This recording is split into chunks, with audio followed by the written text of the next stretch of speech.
우리가 기독교인이 된다는 것은 밋밋하게 신앙생활해서는 안 되고 주님을 만난 후에 내 삶을 변화시켜야 됩니다. 그것이 바로 내 안에 예수님께서 부활의 주님으로 성령님으로 살아계시다는 증거죠. 이런 일들을 교회가 해야 되는 것이죠. 여러분들도 그동안 또 열심히 신앙생활을 해오셨지만 오늘 유미숙 권사님의 간증을 듣고 여러분의 가정과 여러분의 일터와 여러분의 지인들을 변화시킬 수 있는 사람 낚는 어부가 되기를 주님의 이름으로 축복합니다.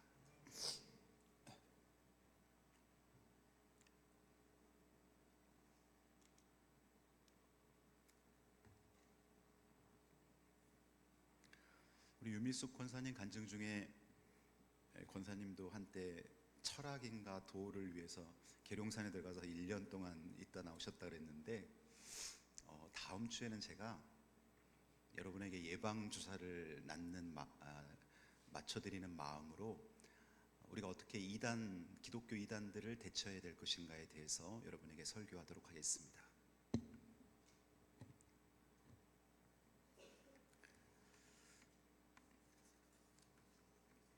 선물이란 단어를 생각하면 얼굴에 미소가 생기고 행복해집니다. 그 이유는 나에게 선물을 하는 그 상대방이 나를 존경하고 사랑하고 나를 아끼는 마음을 그 선물에 담았기 때문이죠. 선물이 뭔가 보다는 그 선물을 준비한 사람의 얼굴과 마음이 보이기 때문에 선물이 고맙고 선물이 나를 기쁘게 해요. 어제는 저의 첫째 아들 동범이랑 경기도 광주를 다녀왔습니다. 뒤에 동범이가 있어서 조금 조심스러운데요. 오는 길에 제 아들이 이렇게 질문하는 거예요. 아빠, 은퇴하시면 어떻게 사세요? 수입이 있으세요? 저한테 그래요. 그래서 아빠는 하나님이 인도해 주실 거야. 또 교회를 통해서 하나님께서 아빠의 삶을 인도해 주신다. 아빠가 70세 은퇴하실 때 되면 저의 나이가 40세 정도 되는데 그때는 계급이 소령쯤 되니까 제가 용돈 빵빵하게 챙겨드릴게요. 그러시면 그래서 제가 속으로 웃으면서 너 결혼하면 와이프 눈치 보느라고 쉽지 않을걸?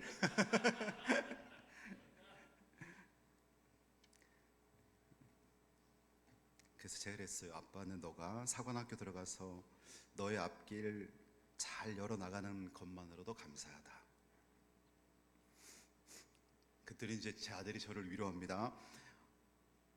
아빠 걱정 마세요. 막내 동민이도 이제 군 제대하면 자기 앞길 잘 열어나갈 거예요. 저를 위로하는 거예요. 그래서 제가 많이 컸구나. 어릴 때 떼쓰고 또 사춘기를 겪던 우리 아들이 이렇게 아빠 벌써 걱정하는 나이가 됐구나. 아들의 말을 들으면서 하나님께 참 감사했어요. 그러면서 드는 생각이 뭐냐면 잘하게 하시는 분은 하나님이시구나, 그 생각을 했어요. 여러분, 고린도전서 3장 6절 7절에 보면은 초대교회 안에 바울에게 세례를 받은 사람들은 바울을 추종하면서 바울파가 있었고, 아볼로에게 세례받거나 양육받은 사람들은 아볼로를 추종하면서 아볼로파가 있었고, 이도저도 아닌 사람은 그리스도파에 속해 있었습니다. 그 다음에 베드로에게 세례를 받은 사람은 베드로의 게바파가 있었습니다. 교회가 막 이렇게 분열되자 바울이 이런 말을 합니다. 나는 심었다는 말은 뭐냐면 자기가 전도해서 교회에 오게 한 사람들, 내가 복음을 심었고, 나는 심었고, 아볼로는 교회에서 성경 공부나 제자 훈련으로 성도들을 양육했으니 나는 심었고 아볼로는 물 주었을 때 오직 하나님께서 자라나게 하셨나니 그런즉 심는 이나 물 주는 이는 아무것도 아니로되 오직 자라게 하시는 이는 하나님 뿐이라. 아멘. 여러분도 자녀들 양육하면서 내가 다 했다고 생각하시면 안 돼요. 나는 심었고 자라게 나는 심었고 물 주는 것까지만 했지만 이 아이의 영혼이 자라나고 이 아이에게 하나님이 임재하시고 이 아이가 앞으로 거룩한 비전을 꿈꾸고 이 다 하나님이 하시는 겁니다. 그래서 하나님이 주신 나를 향한 선물, 자녀가 이렇게 성숙해 가는 것, 이것 또한 하나님이 나에게 주신 선물이구나 느꼈어요. 하나님도 인간을 사랑하시기에 우리에게 소중한 선물을 주십니다. 먼저 하나님이 우리에게 주신 첫 번째 선물은 뭐냐면 생명이라는 거예요.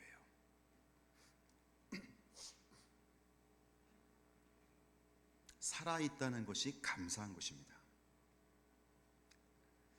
제가 2005년에 아버님 소천하셔서 장례식을 치르면서 발인 예배 후에 장지로 이렇게 이제 이동을 하는데 어떤 교회에서 현수막을 크게 이렇게 달아놓은 거예요. 거기 뭐가 쓰이냐면 이렇게 써 있어요. 살아있다는 것이 기적이며 감사입니다. 살아있다는 것이 기적이며 감사입니다. 잊혀지지가 않아요. 나는 그냥 저절로 매일 눈 뜨는 것 같지만 살아있다는 것이 기적이라는 거예요. 하나님이 수십만 개의 셀 수도 없는 그 세포들을 매일매일 살리고 눈뜨게 하고 생각하게 하는 것 자체가 기적이고 감사라는 거예요. 근데 더욱더 감사한 것은 우리 예수 믿는 사람들은 육신의 죽음 후에 천국에서 우리 영혼이 거듭나고 살아있기 때문에 하나님과 교제하면서 영생할 수 있다는 바로 영적 구원을 받았다는 것입니다. 두 번째 선물은 가정과 교회입니다. 여러분, 부모와 자녀가 피를 나눈 육의 가족이라면 여기 여러분 옆에 계신 분들, 목장 모임 때 함께 모이시는 분들, 우리 성도들은 예수의 피를 나눈 영의 가족입니다. 그래서 기독교인들은 가족이 두 부류가 있는 거예요. 육의 가족, 영의 가족.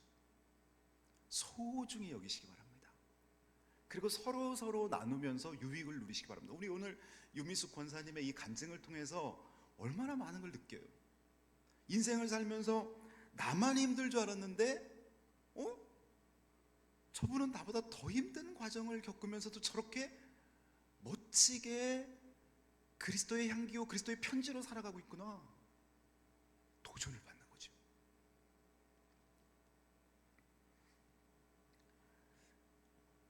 세 번째 선물은 목회자가 여러분 선물입니다. 제가 이 설교 제목을 딱 하면서 이거 목회자인 내가 목회자가 성도들에게 선물, 하나님이 주신 선물이라고 얘기하기가 좀 낯간지럽지 않나 이런 생각도 들었어요. 그러나 바른 것들을 심어줘야 된다는 마음에서 오늘 이 설교를 준비합니다. 하나님은 목회자를 통해서 여러분의 신앙과 가정과 일터에 복 주길 원하십니다. 그래서 목회자는, 전 이런 생각이 들어요. 목회자는 다리 놓는 사람, 그리고 복 비는 사람이다. 복 주는 사람은 하나님이, 복 주는 분은 하나님이시고 목회자는 복 비는 사람이에요. 그리고 성도와 하나님 사이에 다리를 놓아주는 사람, 성도의 기업과 하나님의 준비된 축복에 다리를 놓아주는 사람, 그 사람이 목회자다. 그래서 여러분에게 이 세 가지 선물 평생 잊지 마세요. 하나는 생명, 내가 건강하게 생활하고 있는 육신의 생명과 함께 예수 믿고 거듭나는 영의 생명, 이 생명이 하나님 나에게 주신 선물이라는 거예요. 두 번째, 가정과 교회가 선물입니다. 여러분, 교회를 잘못 만나잖아요. 너무너무 상처를 많이 받아요. 오늘 유미숙 권사님도 예전에 1년 정도 계룡산에 들어갔다 오셨다는데, 그렇다고 뭐 도인이 되신 건 아니죠.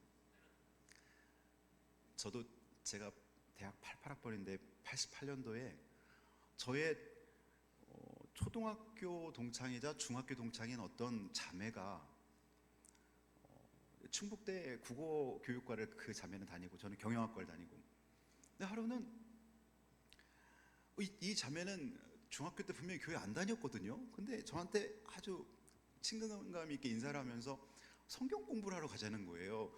충북대 후문 앞에 금성감리교회라는 교회가 있는데 성경 공부를 하러 가자는 거예요. 그래서 제가 부탁을 여러 번 하길래 가서 성경 공부를 했어요.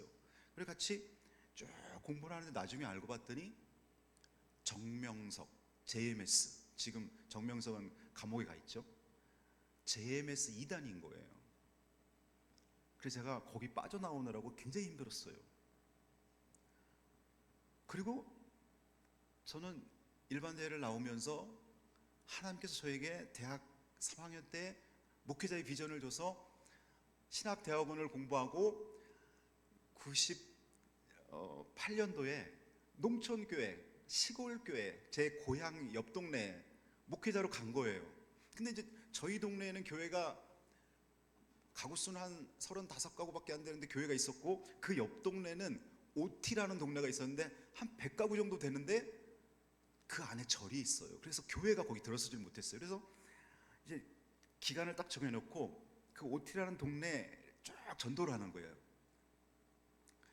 봉고차를 세워놓고 쫙 전도를 하는 거예요. 전도를 하는데 누가 뒤에서 정수야 그러는 거예요. 보니까 저를 대학 때 JMS로 전도했던 그 자매인 거예요. 이 자매가 국어 선생님이, 중고등학교 국어 선생님이 돼가지고 방학 때 잠깐 그 집에 이제 쉬러 온 거예요. 그래서 그 자매한테 제가 너 아직도 JMS 다니냐? 그랬더니 아니야, 빠져나왔어 그러더라고요. 그럼 이제 예수 잘 믿고 신앙생활 잘해야지 했더니 교회를 안 다닌다는 거예요. 자기가 과거에 그 JMS에서 수년간 보내면서 보냈던 그 상처들이 있어갖고 교회 안 다닌다는 거예요. 그래서 제가 이런 말을 했어요. 너 내가 중학교 때부터 교회 다니는 거 알지? 안다는 거예요. 그때 너가 나 88년도에 그 2단에 끌고 가갖고 내가 몇 개월 동안 거기 있다가 빠져나오면서 힘들어한 거 알지? 안다는 거예요. 근데 나 목회자가 됐잖아. 나 경영학 전공하고 돈 벌려고 했던 내가 목회자가 된 거 보면 너 하나님 살아계신 거 몰라? 잘못된 길로 간 것에 대해서 후회만 하지 말고 하나님이 너를 통해서 그러한 고통과 아픔을 겪게 했다면 너가 진짜 예수를 믿고 이제는 복음 전하는 사람이 돼야지. 예수 믿으라고 간절히 얘기를 하고 왔어요. 그러니 여러분, 제가 그런 경험을 통해서 무슨 생각을 하냐면 교회를 잘 만나고 목회자를 잘 만나는 것이 큰 복입니다. 잘못된 이단의 교리를 가르치는 자들도 많고, 또 그렇지는 이단은 아닌데 교회 안에 다툼과 분열이 일어나서 교회에서 극도의 스트레스를 받는 그런 성도들도 많아요. 그래서 적어도 여러분, 저희 교회는 그런 스트레스는 없잖아요. 여러분 막 교회 왔는데 엘리베이터 안에서 이쪽 파 파가 나눠져 갖고 누구한테 인사해야 할지도 모르겠고 막 스트레스 받고 그런 게 없잖아요. 우리는 다 한 가족이잖아요. 그리고 제가 강단에서 복음을 전하잖아요. 십자가의 복음을 전하잖아요. 예수님을 전하잖아요. 그래 감사해야죠. 그럼 우리 이 세 가지 선물을 우리가 내 안에 잘 간직하기 위해서 여러분 어떻게 해야 되냐면, 먼저 하나님 주신 이 생명의 선물, 이걸 위해서 여러분 예수님을 인격적으로 영접해야 돼요. 교회를 얼마나 오래 다녔나를 내세우지 말고 예수님을 내 안에 모셔드렸는가를 질문해 보세요. 성경에서는 단 한 번도, 요한계시록이나 또 복음서를 보면 단 한 번도 주님 재림하셨을 때 너 교회에 몇 년 동안 출석했느냐, 너 교회에서 직분이 뭐냐 이런 거 묻지 않으세요. 그런 거에 대한 언급이 없어요. 그러나 딱 주님 부르십니다. 너 예수님을 주인으로 영접했니? 영접하는 자 곧 그 이름을 믿는 자들에게는 하나님의 자녀가 되는 권세를 주셨으니, 요한복음 1장 12절 말씀. 너 하나님의 자녀니? 라고 묻는 거예요. 예수님을 내 마음의 주인으로 영접하셔야 됩니다. 영접하는 순간 변화가 일어납니다. 영접하지 않으면 신앙생활은 취미생활로 남아있는 거예요. 근데 예수님을 영접하는 순간 삶이 되는 거예요. 주님이 나와 함께 살아가시는 거예요. 두 번째 선물, 가정과 교회입니다. 여러분 행복한 가정을 이루시고요, 행복한 교회 생활을 하세요. 근데 이것이 저절로 만들어지지 않아요. 사랑하고 희생하며 헌신해야 됩니다. 여러분 가정에서도 가족들을 더 사랑하고 가족들을 위해 더 희생하고 더 헌신하면요, 반드시 변화가 일어나요. 행복은 굴러 들어오는 것이 아니라 내가 사랑과 희생을 통해 만들어가는 것입니다. 교회도 마찬가지예요. 여러분이 교회 와서 이수교회라는 교회에 등록하셔서 저절로 신앙생활이 행복해지고 저절로 만들어지는 게 아니에요. 여러분이 부단히 하나님 앞에 의해 주려고 목마른 마음, 심령이 가난한 마음, 애통하는 마음을 갖고 하나님을 찾아야 돼요. 하나님을 좋아하고 하나님을 사모하고 예배를 갈망하셔야 돼요.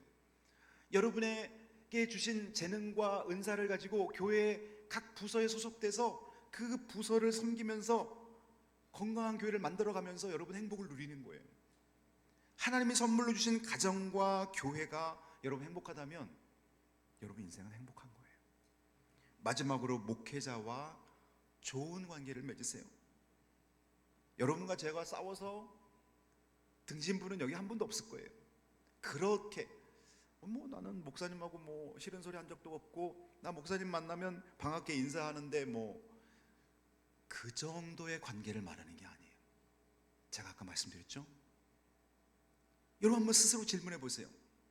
우리 교회 담임 목사님이 우리 가정의 간절한 기도 제목을 알고 계신가?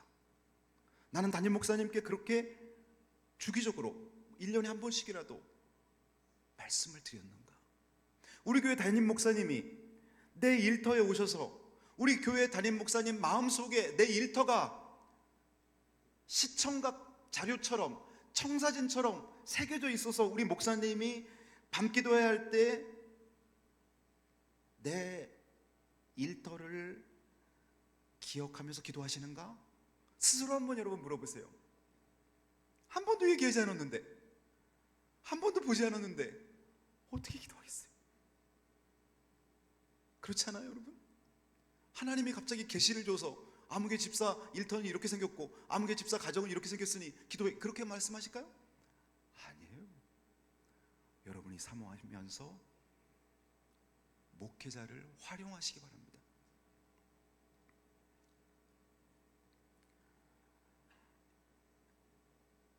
여러분의 제 마음속에 여러분의 자녀들의 얼굴과 제 마음속에 여러분의 가정에 대한 이미지가 여러분의 일터에 대한 청사진이 새겨져 있어야 돼요.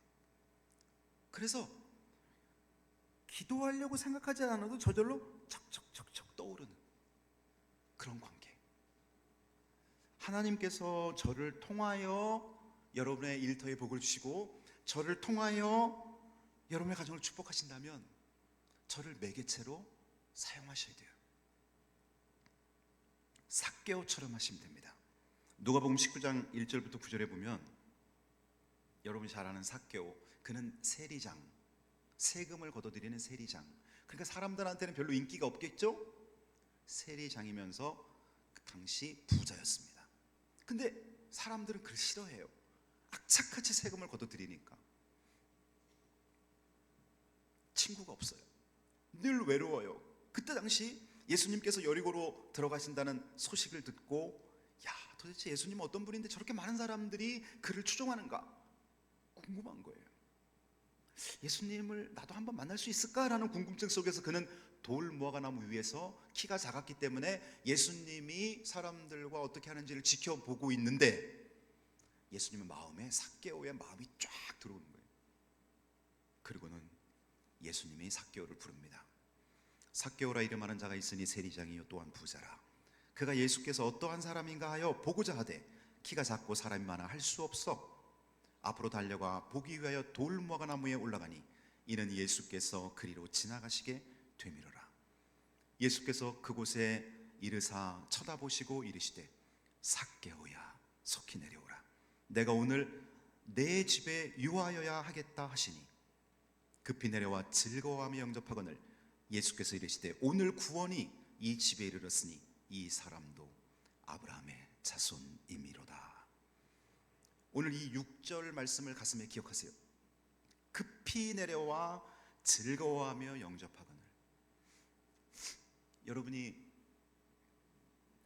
목회자를 가정이나 일터로 초청하여 예배드릴 때 저는 여러분 안에 이런 기쁨이 있으면 좋겠어요. 급히 내려와 즐거워하며 영접하거늘.